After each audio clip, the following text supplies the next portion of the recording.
আসসালামু আলাইকুম। উপস্থিত হয়েছি বাকুর ঢাকা জেলার সাভার উপজেলাধীন সাভার থানায় বাকুরতা ইউনিয়নে যে বাকুরতা চকের মধ্যে আসলে টায়ার করে তেল বসে দেখছেন, এই যে বয়লার, বড় বড় বয়লার বসিয়ে এখানকার পরিবেশ দূষণ হচ্ছে এবং ফসলের জমিগুলো ধ্বংসের পথে যাচ্ছে। এই যে আমরা একটা জিনিস আপনাদেরকে প্রমাণ দেখাই, এই যে পাশে ঘাস, আল্লাহর দানীয় যে ঘাসগুলো মরে গিয়েছে।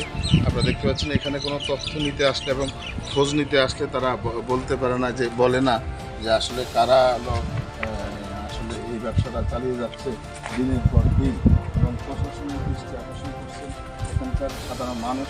এদের ভয়ে মুখ খুলতেছেন না, খুলেন না, কারণ এরা হলো ভয়ঙ্কর টাইপের একটি লোক। দর্শক আপনারা দেখতে পাচ্ছেন এই যে এই কালি বস্তায় বস্তায় ঘুরেছে এবং টায়ার পুরে এখানকার পরিবেশ, আবহাওয়া এবং হলো ফসলের জমি নষ্ট হচ্ছে।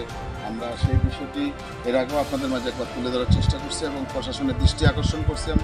আপনারা দেখতে পাচ্ছেন যে আসলে আজকেও আপনাদের মাঝে আমরা তুলে ধরার চেষ্টা করছি। দর্শক দেখছেন বড় বড় বয়লার বসিয়ে এখানে তারা এই কাজগুলো করছেন, এবং এটা যদি খুব শীঘ্রই ব্যবস্থা না নেয় তাহলে এই অত্র এলাকাটির সম্পদগুলো নষ্ট হতে যাচ্ছে এবং এখানে কোনো ফসল হবে না, যেটা আমরা দেখিয়েছি আপনাদেরকে। এই যে দেখছেন যে টায়ার পরে ছাইগুলা বস্তা ভরে রাখছেন এখানে। এই যে মাটিতে যে পরিবেশটা কালো হয়ে যায়, যে মাটিতে পড়ে, সেখানে ফসল হওয়ার তো কোনো যৌক্তিকতা নাই। আমরা আবারও ইউনো মহোদয় এবং এসিলেন মহোদয়ের দৃষ্টি আকর্ষণ করব এবং এখানকার মানুষের দাবি যেন এই প্রতিষ্ঠানগুলো